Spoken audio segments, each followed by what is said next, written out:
Si es que abra sus Biblias, por favor, hermanos, en el libro de Apocalipsis, Apocalipsis capítulo 20. Apocalipsis capítulo 20, vamos a meditar en esta mañana acerca del juicio final, hermano, el juicio final. Vamos a ver qué nos dice la palabra de Dios al respecto de algo que muchos le tememos hablar, hermanos, pero es necesario saber qué es lo que va a suceder al final de los tiempos de esta era. Apocalipsis capítulo 20, versículos del 11 al 15. Del 11 al 15. Vamos a leer, hermanos, todos juntos la palabra de Dios. Todo lo que se hace en un culto es importante, hermanos, importantísimo, pero hay algo que es lo más importante. Y es el justo momento en que usted tiene contacto con la palabra de Dios. Ese es el momento más relevante de un culto de adoración para nuestro Dios. Así es que a lo mejor usted estuvo empolvándose la Biblia toda la semana y no la ha leído. Aproveche este instante para tener contacto con la palabra viva que es nuestro Señor Jesucristo. En Apocalipsis capítulo 20, versículos desde el 11 hasta el 15. ¿Lo tienen todos, hermanos? Leemos todos juntos. Dice así la palabra del Señor. Y vi un gran trono blanco y al que estaba sentado en él, de delante del cual huyeron la tierra y el cielo y ningún lugar se encontró para ellos. Y vi a los muertos grandes y pequeños de pie ante Dios, y los libros fueron abiertos y otro libro fue abierto, el cual es el libro de la vida. Y fueron juzgados los muertos por las cosas que estaban escritas en los libros según sus obras. Y el mar entregó los muertos que había en él, y la muerte y el Hades entregaron los muertos que había en ellos, y fueron juzgados cada uno según sus obras. Y la muerte y el Hades fueron lanzados al lago de fuego. Esta es la muerte segunda. Y el que no se halló inscrito en el libro de la vida fue lanzado al lago de fuego. Señor, venimos delante del trono de tu gracia, Señor, en esta mañana para poder exaltar tu nombre, a decirte, Dios, que te amamos y te glorificamos, porque tus misericordias son para siempre y nuevas cada día, Señor. Gracias, Señor, por el privilegio que nos das de exponer tu palabra, y yo quiero orar, Señor, de forma especial por aquellos que han venido en esta mañana y que no te tienen en su corazón, Señor, para que este día, al final de este culto, al escuchar ese llamado, ellos puedan entregar su corazón a ti, hagan, Señor, esa profesión de fe de todo corazón, para que nazcan de nuevo y que un día, Señor, no puedan pasar por este juicio final, sino que, Señor, estemos contigo en el reino de gloria. Bendice así mismo, Señor, a nuestros pastores mentores, pastor general, pastor junior, sus vidas, su familia, sus ministerios. Bendice a la nación de Israel, bendice a Jerusalén y regálale la paz. Y a nosotros también, Señor, regálanos paz de esa que sobrepasa todo entendimiento, en el nombre de Cristo Jesús. Amén y amén. Pueden tomar asiento, hermanos. Cada persona, hermanos, a veces tiene una idea equivocada en qué consiste el juicio final. Yo recuerdo que cuando era pequeño, hermanos, y vivía en una zona boscosa con mi familia, en la falda del cerro de Guazapa, allá en jurisdicción de San José Guayabal, en un cantón que se llama La Cruz, cuando venía una tormenta eléctrica, hermanos, y que traía un gran huracán y todo lo demás, salíamos todos corriendo, mi papá y mi mamá delante y todos detrás, hermanos. Fuimos 14 hermanos y yo soy el último, ya se imaginará. Salíamos en carrera, hermanos, y a buscar las coronas, unas coronas que ya teníamos prefabricadas desde antes, que eran de palma de un árbol que se llama coyol, que por supuesto habían sido bendecidas, ¿verdad?, en la iglesia tradicional previamente, en uno de los eventos ahí. Y salíamos y nos poníamos las coronas y nos encerrábamos en el cuarto, hermanos, y todos sentados en una cama de pita, todos juntitos, porque decía mi papá y mi mamá, quizás ya viene el juicio final, hijos, quizás ya viene el juicio final.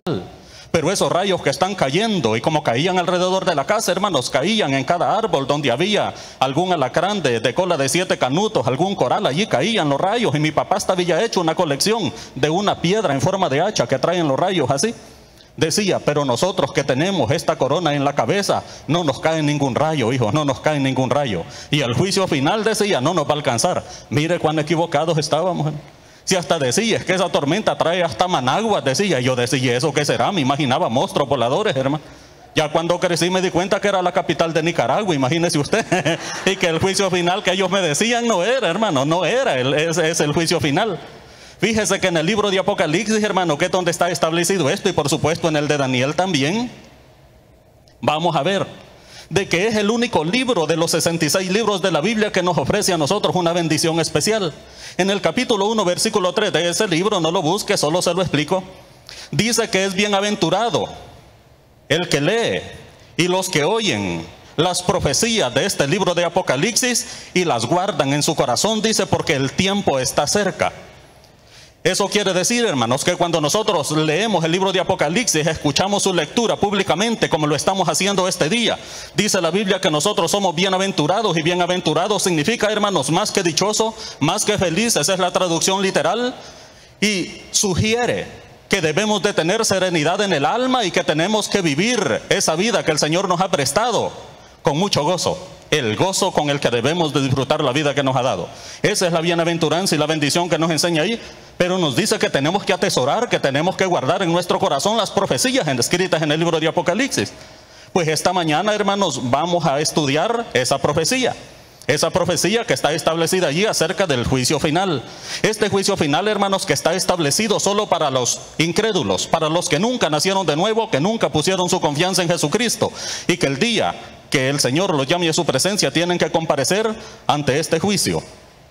Nosotros, hermanos, tenemos que hablar acerca de este juicio que está relacionado con el infierno, con el lago de fuego y con la muerte. Me gustó, hermanos, la predicación del pastor José Luis a las 7 de la mañana, que habló preguntando, ¿vivos o muertos? Porque exactamente de eso trata esto que vamos a ver. Y en este libro, hermanos, podemos escudriñar para poder nosotros, si usted en verdad ama a un familiar que todavía no conoce a Jesucristo, poder exhortarlo con la palabra de Dios, haciéndole ver cuáles serán las consecuencias eternas por todas las edades, por los siglos sin fin, si esa persona no reconoce a Jesucristo como su Señor y Salvador personal. Vamos a ver, hermanos, lo que dice el texto, porque vamos a ver algunos rasgos relevantes que están establecidos en la palabra de Dios acerca de ese juicio, porque el Señor mismo nos dice, hermanos, que nosotros no debemos de temer a los que matan el cuerpo, pero el alma no pueden matar, sino que debemos de temer a aquel que puede matar el alma y el cuerpo y echarlo en el infierno. Ese es nuestro Señor Jesucristo, hermano. De Él es que estamos hablando. Vamos a ver lo que dice el versículo 11. Allí vamos a ver el primer aspecto relevante, hermano, acerca de este juicio. Dice el versículo 11: y vi un gran trono blanco, y al que estaba sentado en él, de delante del cual huyeron la tierra y el cielo, y ningún lugar se encontró para ellos. El aspecto que allí aparece, hermanos, es que todos los inconversos va a haber un día en que comparecerán ante el juez de todo el universo. Todos, hermanos, todos. Porque cuando habla más adelante que dice de que se abren los libros para ver qué obras son las que están escritas ahí, déjeme decirle de que toda obra, ya sea de los no creyentes o de nosotros, los creyentes, los nacidos de nuevo, toda obra va a ser juzgada.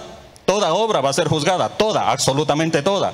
El hombre más sabio, hermanos, el rey Salomón, cuando estaba finalizando ya la escritura del libro de Eclesiastés, dice que Dios va a traer toda obra a juicio. Toda cosa encubierta la va a traer a juicio, para poder ver cuáles son las consecuencias de cada una de esas obras, sean buenas o sean malas. Bueno, y entonces, si las obras van a ser juzgadas, hermanos, ¿cómo es que van a ser juzgadas las obras de nosotros? Ah, muy bien. Es que déjeme decirle de que aparecen dos tronos en el libro de Apocalipsis. Estamos viendo este trono que aparece, el juicio del gran trono blanco, en el capítulo 20 del libro de Apocalipsis, pero en el capítulo 4 aparece un trono que es diferente a este, porque los rasgos de aquel que está sentado allí en ese trono de Apocalipsis capítulo 4 son otros diferentes a los que vamos a ver aquí. Pero quiero llamar su atención a ese capítulo 4 del libro de Apocalipsis para poder seguirle explicando de qué se trata esto que vamos a ver aquí. Vaya por favor, pero no pierda la seña allí del capítulo 20, que allí vamos a retornar, hermano, ya en un momentito. En Apocalipsis capítulo 4, hermanos, vamos a leer los versículos del 1 en adelante hasta el versículo 4. Dice así la palabra de Dios: después de esto miré. ¿Después de esto qué, hermano? En el capítulo 2 y en el capítulo 3 acaba de estar explicando el Señor todos los acontecimientos de la era presente, de la era de la gracia, de la era de la iglesia, que va desde Pentecostés hasta el arrebatamiento de la iglesia. Pero dice, después de esto, después que termine la era de la iglesia con el arrebatamiento de la misma, dice en el versículo 1: después de esto miré, y he aquí una puerta abierta en el cielo, y la primera voz que oí como de trompeta hablando conmigo dijo: sube acá y yo te mostraré las cosas que sucederán después de estas. En ese versículo 1 lo que está es un cuadro del arrebatamiento de la iglesia, hermanos, que está simbolizado en este caso por el apóstol Juan, que en un éxtasis profético, el Señor lo hizo caer en éxtasis y en espíritu lo llevó al día de Jehová, que es un periodo de tiempo que dura 1007 años, desde el arrebatamiento de la iglesia hasta el fin del milenio, hasta los cielos nuevos y la tierra nueva. Entonces en ese momento Él es transportado para ese lugar y dice el versículo 2. Y al instante, dice el apóstol Juan, inspirado por el Espíritu Santo, yo estaba en el Espíritu y he aquí un trono. Oiga, hermano, un trono. En el versículo 11 vimos también un trono del capítulo 20. Y aquí dice, vi un trono establecido en el cielo y en el trono uno sentado. Y el aspecto del que estaba sentado era semejante ¿a qué, hermanos? A piedra de jaspe y de cornalina, y había alrededor del trono un arco iris semejante al aspecto de la esmeralda. Y alrededor del trono había 24 tronos, y vi sentados en los tronos a 24 ancianos vestidos de ropas blancas con coronas de oro en sus cabezas. Muy bien, le explico brevemente un contraste, hermanos, entre este trono y el trono que vamos a estudiar en Apocalipsis capítulo 20. Este trono que está establecido allí, hermanos, es lo que nosotros conocemos regularmente como el tribunal de Cristo. Inmediatamente que la iglesia sea arrebatada, entonces va a comparecer ante el tribunal de Cristo para que sus obras sean juzgadas. Las personas no van a ser juzgadas, porque desde luego ya está en el cielo, en el tribunal de Cristo, ha comparecido allí para ver cuáles de sus obras ameritan recompensa y cuáles van a sufrir pérdida. Y las que van a recibir recompensa son aquellas obras que no hizo usted, sino que solo fue usted un instrumento de Dios, que fueron las obras que Dios estaba haciendo a través suyo. Pero aquellas obras que usted hizo por su propia capacidad, por sus propias fuerzas, por su propio esfuerzo, esas van a sufrir pérdida, porque usted no puede hacer ninguna obra que sea grata ante los ojos de Dios por su propia capacidad, porque dice que la mejor de sus obras son como trapo de inmundicia. Por lo tanto, en este caso aquí estamos compareciendo los creyentes, esto es solo para nacidos de nuevo. Estamos compareciendo para que las obras sean juzgadas para recibir las recompensas o las coronas. Y este es un trono de gracia. Aquel del Apocalipsis capítulo 20 es un trono de juicio. Este es un trono de gracia. ¿Y por qué le digo eso? Por las características que están allí. Dice que al instante estaba en el Espíritu. Mire lo que dice en el versículo 2. ¿Qué estamos viendo? Estaba en el Espíritu y aquí un trono establecido en el cielo y en el trono uno sentado, nuestro Señor Jesucristo. Porque Él es el único que tiene la capacidad de juzgar delegada por Dios el Padre. Y así lo dice Juan capítulo 5 versículo 22. Pero dice a continuación el versículo 3. Y el aspecto del que estaba sentado era semejante ¿a qué, hermano? A piedra de jaspe y de cornalina, y había alrededor del trono un arco iris semejante al aspecto de la esmeralda. ¿No le parece extraño esto, hermano? Un trono con esos colores, de esas piedras preciosas. Para poder entender qué implica todo esto y poder deducir que aquí es un trono de gracia donde nosotros vamos a comparecer por misericordia y por la gracia de nuestro Señor Jesucristo, solo los nacidos de nuevo, tenemos que ir, hermanos, a ver qué es lo que dice la misma Biblia, porque la Biblia siempre se interpreta a sí misma, no necesita de nadie de afuera para interpretarse, porque toda respuesta de la palabra de Dios siempre está en la misma palabra. Por eso es que está establecido que dice que ninguna profecía, ninguna profecía es de interpretación privada. Eso lo que implica es que toda profecía tiene que ser interpretada conforme al contexto de los 66 libros de la Biblia. No la puede interpretar aisladamente de todo el contexto de todo el resto de los libros de la Biblia. Y para entender qué es lo que implica este trono de gracia que está aquí y poder deducir que es de gracia, por favor acompáñenme. Una vez más, vamos a usar bastante la Biblia, hermanos. Vamos a ir a Éxodo. Vaya a Éxodo capítulo 28. Y vamos a deducir que este trono que estamos viendo, que solo para nosotros es totalmente diferente al que vamos a estudiar dentro de un instante. Dice en Éxodo capítulo 28, versículo 15. Solo le quiero explicar de dónde viene la gracia. ¿Lo tiene, hermano? Dice así. Harás asimismo, el Señor le estaba dando las instrucciones de cómo se iba a hacer el pectoral, que era parte de la vestimenta del sumo sacerdote. Dice el versículo 15, Harás asimismo el pectoral del juicio de obra primorosa. Lo harás conforme a la obra de efod, de oro azul, púrpura, carmesí y lino torcido. Mire cómo son las indicaciones. Será cuadrado y doble, de 1 palmo de largo y 1 palmo de ancho, y lo llenarás de pedrería en 4 hileras de piedras. Una hilera de una piedra ¿de qué dice, hermano? Sárdica. Sárdica es la misma palabra para la que se ocupa ya para cornalina, lo que acabamos de ver. Entonces la primera piedra que aparecía en el pectoral del sumo sacerdote en el Antiguo Testamento era la piedra de cornalina, o la que menciona aquí en este versículo. Dice sárdica, topacio, un carbunclo. Mira el 18. La segunda hilera, una esmeralda, un zafiro y un diamante. En la tercera hilera, un jacinto, una ágata y una amatista. En la cuarta hilera, un berilo, un ónice y un jaspe. Quedémonos hasta ahí. Estas piedras que estaban en la vestimenta del sumo sacerdote, cada una de esas piedras representa a cada una de las 12 tribus de Israel, de los 12 hijos que tuvo Jacob. Y el primer hijo de Jacob que tuvo fue Rubén. Y Rubén, su significado literal es, he ahí el hijo, el primero. La piedra de jaspe que aparece al final, que es la misma que menciona Apocalipsis capítulo 4, es la que corresponde a Benjamín, que fue el último de los hijos de Jacob. Y eso significa el hijo a mi diestra. Eso quiere decir que cuando el apóstol Juan compareció ante ese trono de gracia en representación de nosotros el día del arrebatamiento, lo que estaba viendo era un trono de gracia y estaba diciendo, entonces si aquí aparece este color y aparece este otro color y representan a Rubén y a Benjamín, eso significa que quien está sentado en ese trono está haciendo el rol de sumo sacerdote, porque a quien encuentra ahí es a nuestro Señor Jesucristo en su rol de sumo sacerdote. Pero luego hay algo más que dice que alrededor de ese trono, vimos en Apocalipsis, había un arco iris. Y el arco iris, hermanos, siempre le va a representar a usted la gracia de nuestro Señor Jesucristo. ¿Por qué?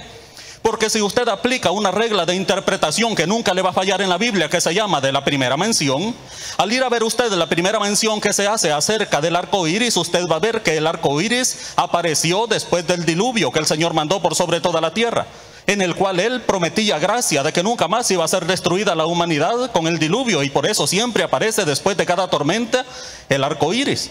Para nosotros, hermanos, el arco iris siempre aparece como una media luna nada más, pero en ese trono que leímos en el capítulo 4 de Apocalipsis, dice que el arco iris aparece alrededor, aparece completo. Eso significa que la gracia de nuestro Señor Jesucristo no tiene principio y ni tiene fin, que es lo mismo que nosotros a veces ocupamos, hermanos, los pastores o los notarios, para explicar el símbolo del anillo en una boda, que este anillo representa simbólicamente el amor de ustedes, implica que no tiene principio ni tiene fin, y ya en la fiesta se andan pescoceando, pero se les dice eso, hermano, ¿verdad? Que no tiene principio ni fin el amor que ellos están prometiendo en ese momento. Pues el arco iris representa gracia, pero hay algo más, hermano, que dice que ese arco iris tiene un color como esmeralda, ¿verdad que sí? Se fijó en el listado de las piedras del pectoral del sumo sacerdote que leímos. ¿Cuál es la cuarta piedra que aparece ahí, hermano? La esmeralda. ¿Y sabe usted quién es el cuarto hijo de Jacob, la cuarta tribu de Israel? Judá. Por lo tanto, Juan ya sabía de que esa piedra, ese color que estaba viendo de la esmeralda, estaba representando al león de la tribu de Judá, que es el que estaba sentado en ese trono de gracia que se llama el tribunal de Cristo, donde sus obras van a ser recompensadas a todos los nacidos de nuevo, ya sea de oro, plata, piedras preciosas, heno, hojarasca, ¿verdad? O zacate. Allí depende de cómo hayan sido sus obras. Si las hizo Dios a través suyo o las hizo usted por su propia cuenta, van a sufrir pérdida. Por eso algunos van a salir desnudos, porque solo con la pura salvación van a estar, pero nunca hicieron algo que Jesús les indicó que tenían que hacer en pro del evangelio de nuestro Señor Jesucristo. Pues bien, volvamos ahora que ya le expliqué ese trono al texto original donde estábamos, hermano. Apocalipsis capítulo 20. Ya le expliqué que son dos tronos diferentes. El trono de gracia, tribunal de Cristo solo para creyentes, y hoy vamos a ver el trono de juicio. ¿Cómo así? Van a ser juzgadas las obras, dice. Mire cómo es la cosa. Usted decide, amigo, que no tiene a Cristo en el corazón, si quiere que sus obras sean juzgadas en el trono de gracia y usted ser salvo y tener vida eterna, tiene que reconocer a Jesús como el Señor de su vida. Pero si usted quiere que sus obras sean juzgadas en el tribunal del gran trono blanco o el juicio del gran trono blanco, entonces usted no reciba a Jesucristo. Y siempre sus obras lo van a condenar. El juzgamiento de las obras, hermanos, lo que determina, ponga atención a esto, importantísimo, lo que determina el juzgamiento de las obras es la posición que usted va a ocupar en el cielo, tribunal de Cristo, tribunal de gracia. Y lo que determina su posición en el lago de fuego, eternamente en el castigo eterno, es el juzgamiento de las obras en el tribunal de juicio, en el juicio del gran trono blanco. No determina el destino, porque el destino está determinado en el libro de la vida. Si usted aparece en el libro de la vida, pues entonces ya no hay ningún problema, ya tiene el destino que es el cielo. Pero si su nombre no aparece en el libro de la vida que se va a abrir ahí, entonces su destino no es el cielo, ni tampoco el infierno, hermano, sino que es el lago que arde con fuego y azufre, que son dos lugares totalmente diferentes. Ya lo va a ver lo que dice la Escritura. Pero mire lo que dice ese mismo versículo 11. Hay algo raro más ahí también, hermano. Mire lo que dice. Dice que vio un gran trono blanco y al que estaba sentado en él, delante del cual, mire, huyeron la tierra y el cielo, y ningún lugar se halló para ellos, hermano. La respuesta a eso que aparece allí, hermanos, está en la segunda epístola del apóstol Pedro, en el capítulo 3, versículos del 10 hasta el 13. Quiero que me acompañe, por favor, para explicarle el resto de ese versículo. En la segunda epístola del apóstol Pedro, allí cerquitita, hermano, solo tenía que darle allí para atrás unas hojitas, unas 4 hojitas nada más. En la segunda epístola del apóstol Pedro, en el capítulo 3, versículos del 10 en adelante. Si quiere leemos desde el 9, hermano, para que vea cuál es el contexto. Dice el 9: el Señor no retarda su promesa, según algunos la tienen por tardanza, sino que es paciente para con nosotros, no queriendo que ninguno perezca, sino que dice, hermano, todos procedan al arrepentimiento. Por eso yo no creo en la predestinación explicada por Juan Calvino, hermano, porque aquí dice, estaría en una contradicción con este versículo, porque él quiere que todos procedan al arrepentimiento. No ha elegido a unos antes de la fundación del mundo para condena y a otros para salvación. Pero bien, siga el versículo 10. Pero el día del Señor vendrá, ya le dije cuál es ese día, 1000 años a partir del arrebatamiento, de ahí en adelante, como ladrón en la noche, punto y coma. Después de ese punto y coma hay un lapso de tiempo que nos tira hasta este juicio del gran trono blanco, en el cual los cielos pasarán con grande estruendo y los elementos. ¿Cuáles elementos, hermano? Los elementos que usted no se pudo aprender en química de la tabla periódica, a esos elementos se refiere. Dice, y los elementos ardiendo serán deshechos, y la tierra y las obras que en ella hay serán, ¿qué serán, hermano? Quemadas. Mire lo que dice a continuación. Puesto que todas estas cosas han de ser deshechas, ¿cómo no debéis vosotros andar en santa y piadosa manera de vivir, esperando y apresurándonos para la venida del día de Dios, en el cual los cielos encendiéndose serán deshechos y los elementos siendo quemados, ¿qué dice, hermano? Se fundirán. Esto va a suceder justo inmediatamente después de ese juicio del gran trono blanco. En el mismo instante, es un solo evento que dice que el cielo y la tierra, los cielos y la tierra huyen de la presencia de Él, no se encuentra ningún lugar para ellos porque van a ser desaparecidos por fuego. Esta tierra, todo el universo, los 3 cielos que existen, todo va a ser destruido por fuego en ese momento. Y ahora yo me pregunto, porque allí le está diciendo, si usted ya sabe que todo esto va a ser deshecho por fuego, ¿por qué usted no se preocupa por andar en una santa y piadosa manera de vivir mientras está en esta tierra? Porque allá en 2 de Corintios, hermanos, capítulo 5, versículo 10, dice de que es necesario que todos comparezcamos ante el tribunal de Cristo para rendir cuentas de las obras que hemos hecho mientras estamos en este cuerpo, sean buenas o sean malas. Pero si usted no es nacido de nuevo, va a comparecer a rendir cuentas ante este otro tribunal, de donde ni el cielo ni la tierra van a poder comparecer en frente de Él, porque Él los va a deshacer con fuego, hermano. Por eso dice, ¿por qué no se preocupan por andar en santa y piadosa manera de vivir? ¿Por qué se preocupa tanto por el materialismo, por el negocio, por el pisto, por todo lo demás, que mire que va a desaparecer con fuego al final de los tiempos?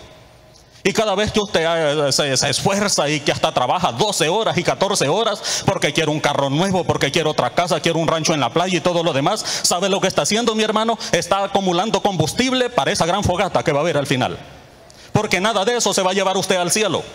¿Sabe qué es lo único que usted se va a llevar para el cielo, hermano? Su carácter. Es lo único que lo va a acompañar, porque su carácter está en el alma. El carácter suyo no es si usted es enojado o es contento. Eso es si usted tiene buen genio o tiene mal genio.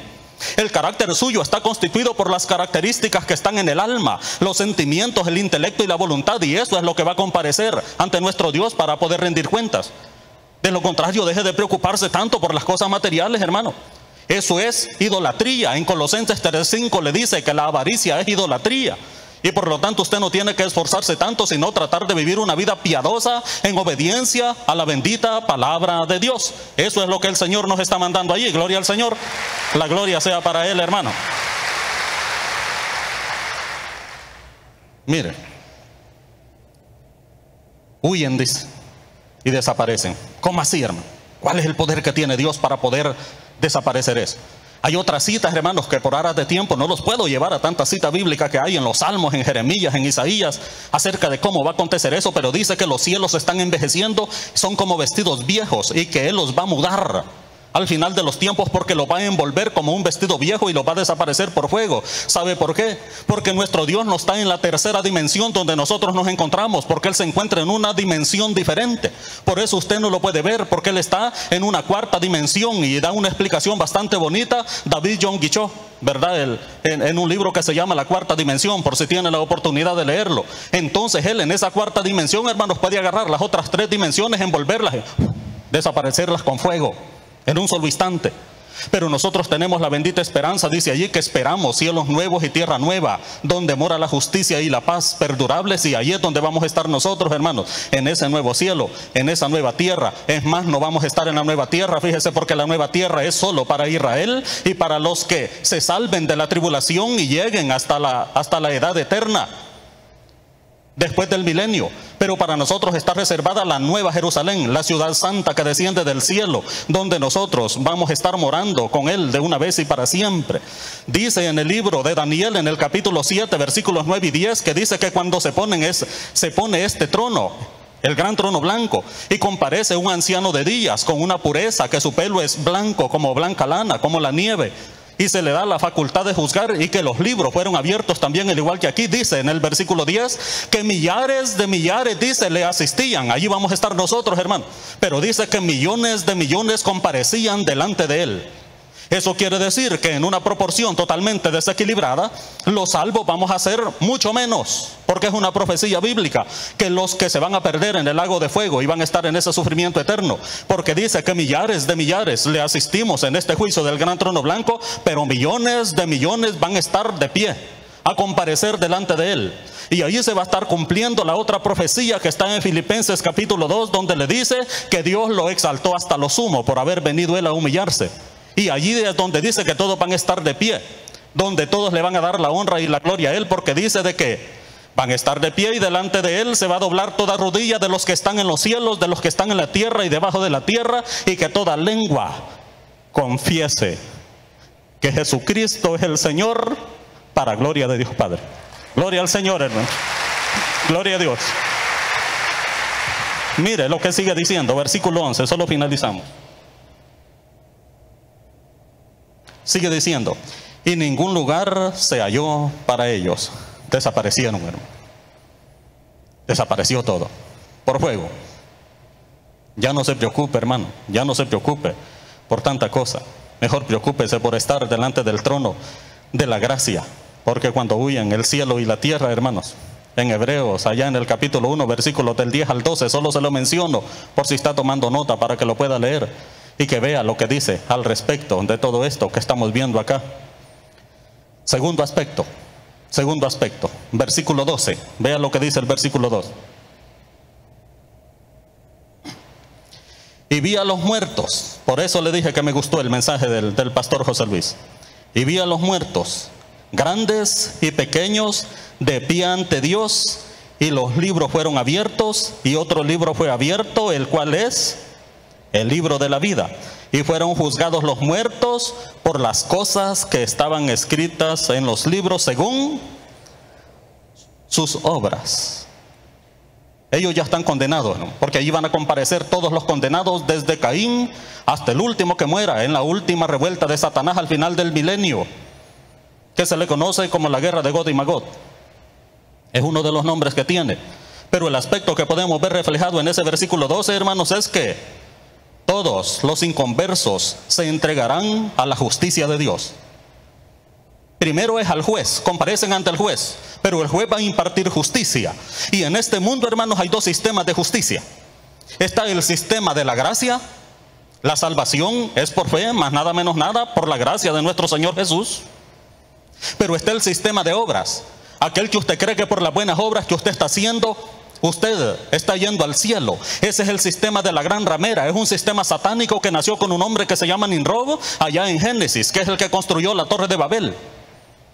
Que allí mismo le dice de que estaba la piedra, pero ellos no, hicieron ladrillo, porque queremos que con buenas obras queremos alcanzar el cielo para hacer la torre.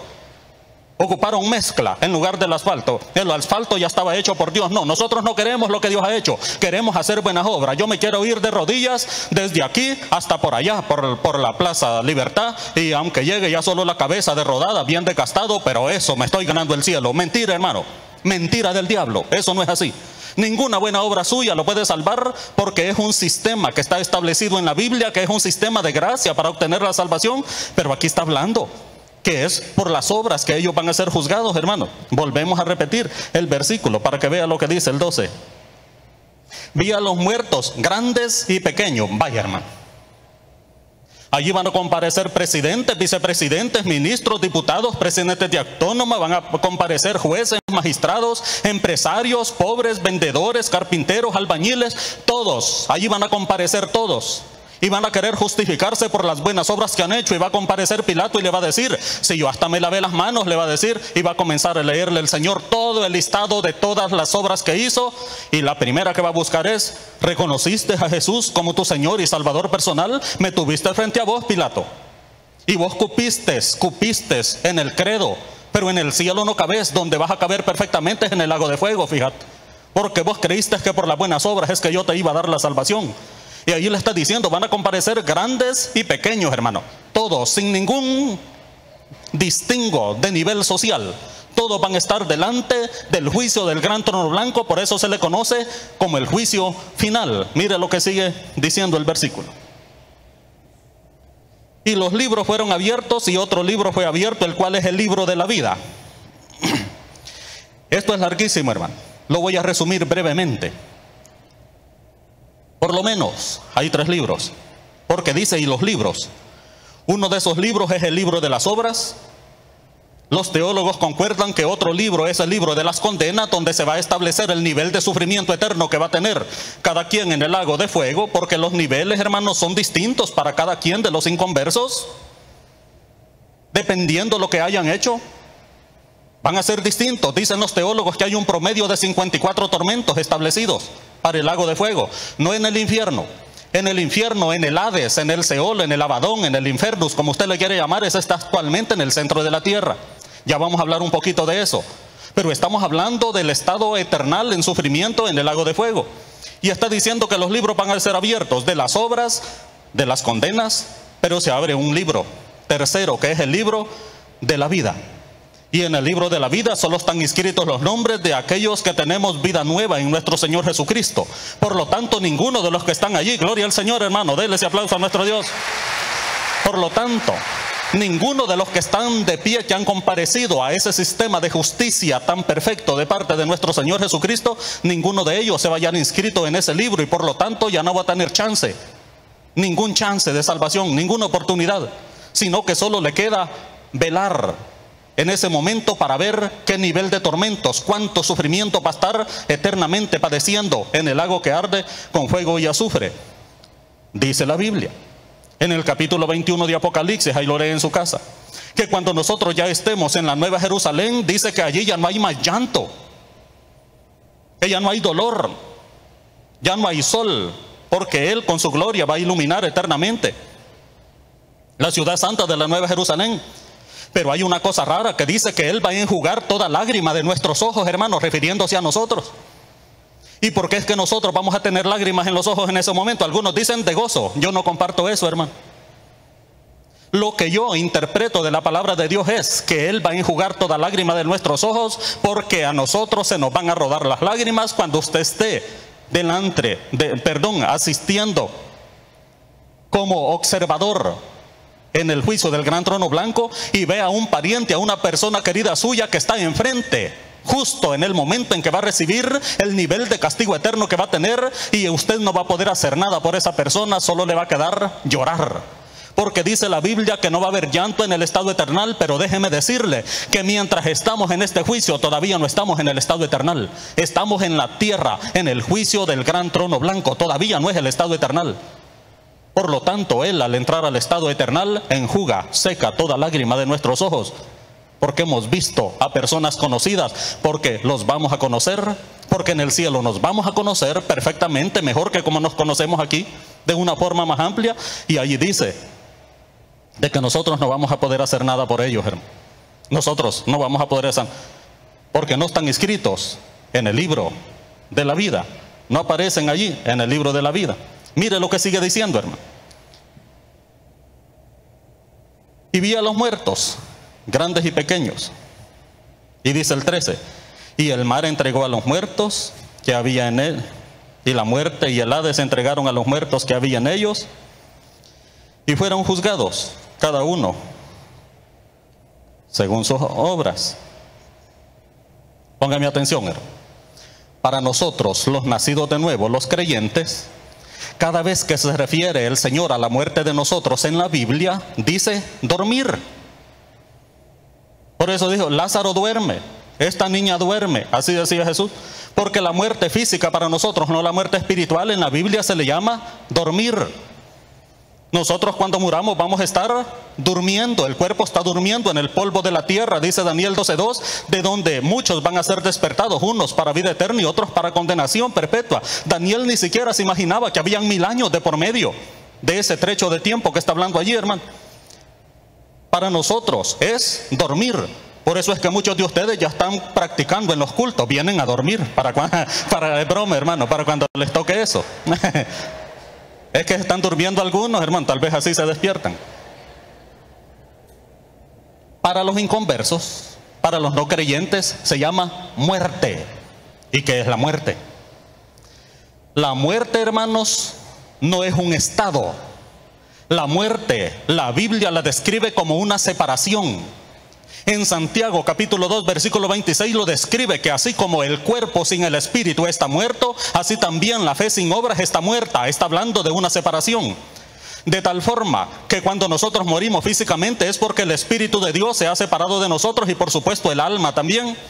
Pero para los inconversos, para los no creyentes, la separación consiste en que van a sufrir la separación del espíritu de vida que Dios les ha prestado en el momento de morir físicamente. Pero en ese momento del juicio del gran trono blanco van a sufrir la muerte espiritual, que es la muerte segunda. Esa es la separación eterna de su espíritu con el Espíritu de Dios. Eternamente separado por el pecado. Nunca más, totalmente separado. Es uno de los sufrimientos en el lago de fuego. El estar pero absolutamente separado de Dios, hermano. No poder acudir a Él en nada, absolutamente en nada. Pero dice, el mar entregó a sus muertos. Y algunos dicen, hermanos, los comentaristas, de que ese mar se refiere al mar literal. Está bien, hermano, hay dos posiciones al respecto. Que dicen que los que iban en los barcos y que se hundieron, que los del Titanic ahí iban a estar y que se ahogaron y no sé qué. Está bien, está bien. Pero yo considero que no, hermano.